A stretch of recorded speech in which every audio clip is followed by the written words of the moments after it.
Hey friends, I've got beet seeds again. Yep, we're planting beets again.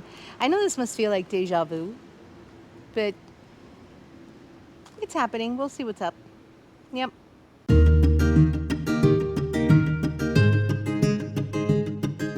So I bet you're wondering, what happened to her beets?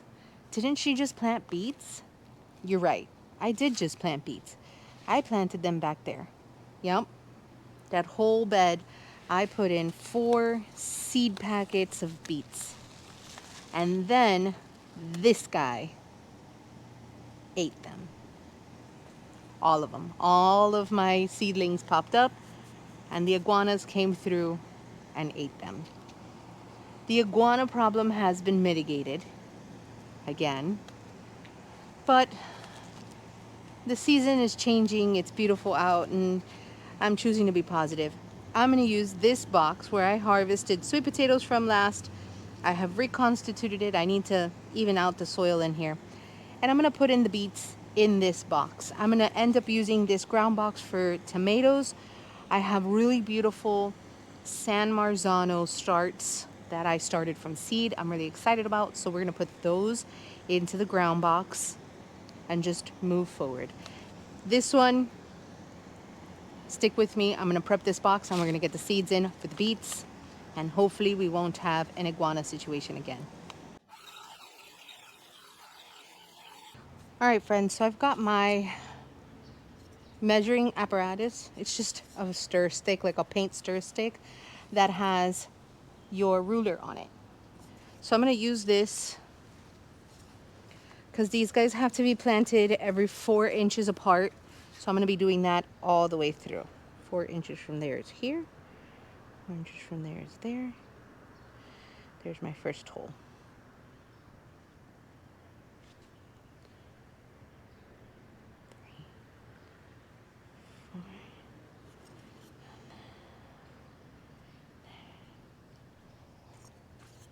Okay, so I can do 5 across this way. That's what I'm going to do. And I'm just going to keep going with my rows every 4 inches.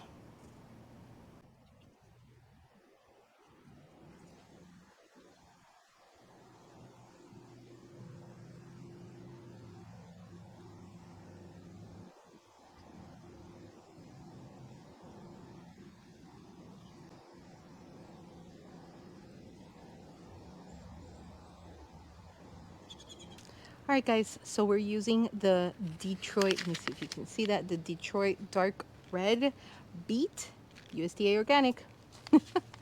But we're gonna start filling these. Now, I'm probably gonna end up using more than 1 or 2 seed packets. It depends on how much it is. I'm gonna count the rows as I go because I didn't count them the first go around when I was making them. I know it's 5 across, but I don't know how many it is all the way to the end. But I'm gonna be putting in 2 to 3 seeds per hole. Okay, here we go.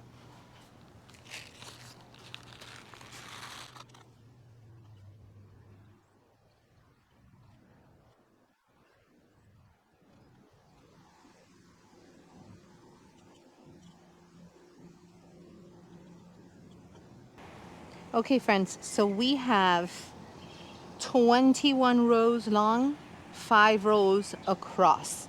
So we're looking at 105 beets, I think. If they all germinate, that's pretty good. So I'm gonna just cover up these holes nice and loosely. The best part of this is that this soil's nice and soft and fluffy. So covering this up is no big deal. Just kind of lightly go over it.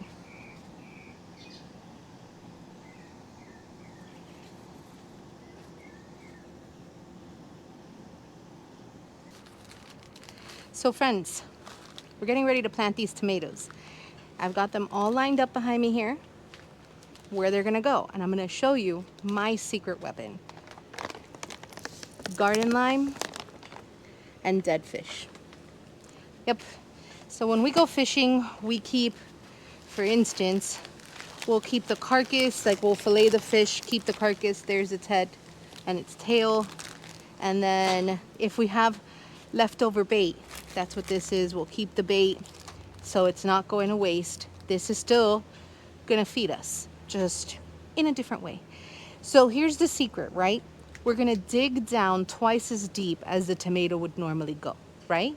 About 4 to 6 inches, about this far down. And then I'm gonna put in my fish. On top of the fish, I'm gonna dust a very generous amount of garden lime. I'm gonna cover it with soil, and then I'm going to season it. You know what I mean. I'm gonna fertilize it with my garden tone. I'm gonna put that down, and then I'm gonna put the tomato on top of it. The reason for the lime is gonna neutralize the odor so critters don't come around digging up the dead fish looking for a snack, right? That's what we want. And it's gonna help break down the fish without a stinky smell. Garden lime is the key to this whole fertilization process for the tomatoes. The whole secret is the garden lime. So here we're gonna get to work. By the way, you see the banana leaves that are in there kind of decomposing? Decomposing? No. Composting, decomposing. Decomposing? Wow, that was rough. Okay. Try again. Anywho, those banana leaves break down and they give nothing but potassium. But it's necessary for your plants to have potassium. Like when you read your fertilizers, potash, potassium, nitrogen, that's all in there. That's a natural source of it. So I'm just going to chop them up a little bit more, probably with a machete, and get them worked into the soil. That's just going to decompose in there. That's the word. And leach into the soil and feed the plants naturally. But in the meantime, let's get on planting these tomatoes. Now, I don't have the trellis up yet. I'm going to pick that up sometime this weekend. I have the posts, I have T-posts, and I'm going to get hog panel and pop that up in the middle on either side. So 2 hog panels to kind of have the tomatoes trellising up. Fingers crossed. Let's get through this. Yeah. Okay, so this is a Cherokee purple.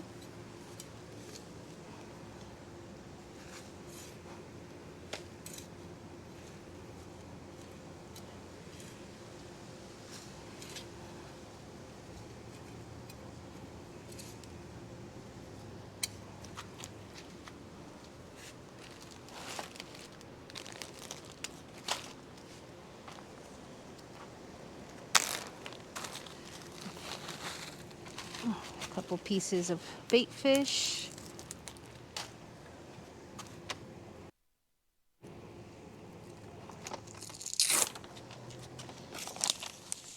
And then lime, lots of lime. And then cover that up. Just like that. Next, we're going in with the garden tone.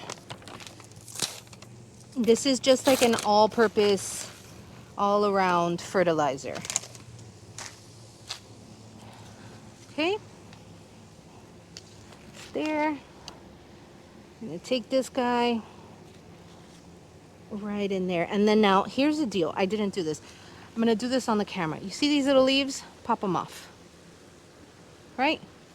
We're gonna bury it to about there.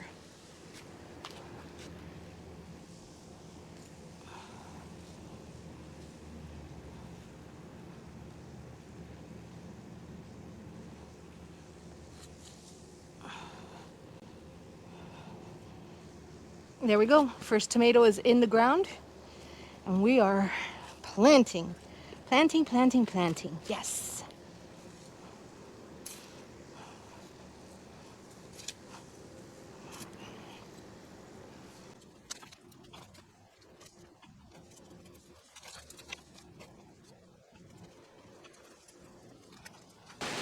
So I couldn't finish before the rain came. It's pouring right now. So let's hope for the best, right? Oh my gosh. Hopefully it'll blow by fast. All right, friends, so it rained. Not enough to water everything in, just to make it a little bit uncomfortable. But that's okay. That's what we have rainwater for. So guys, I think we did good today. We had all of these tomato plants put in, and I planted all the beet seeds. The tomatillos are in. We just have to sit back and wait now. Maybe tomorrow I'll be able to put in the cucumbers and stuff like that. I'm going to keep watering these guys in a sec. But I think for now, the weather's going to keep changing. It is forecasted to continue to rain. I was hoping to beat it this morning and get everything done before it started to rain, but we're getting a small break now in between the clouds. So I wanted to take advantage to pop the camera up and tell you guys thank you for being a part of this journey. I'm going to keep watering these guys in because I still don't think it's just going to be passing showers all day, and it's not the same as watering. But we'll see. I'll keep an eye out on things. Thank you so much for being a part of my day. I appreciate you guys so much. I'm always just mind blown that people stick around and watch my journey and watch me learn and help me out in the process. It's awesome. It's a gift. So thank you for that gift. I appreciate you guys. Take care of yourselves and each other. If you're new here, consider subscribing. If you have some advice for me, let me know in the comments. I'm always here. And don't forget to hit that like button. Have a great day, guys. Take care of yourselves. Bye.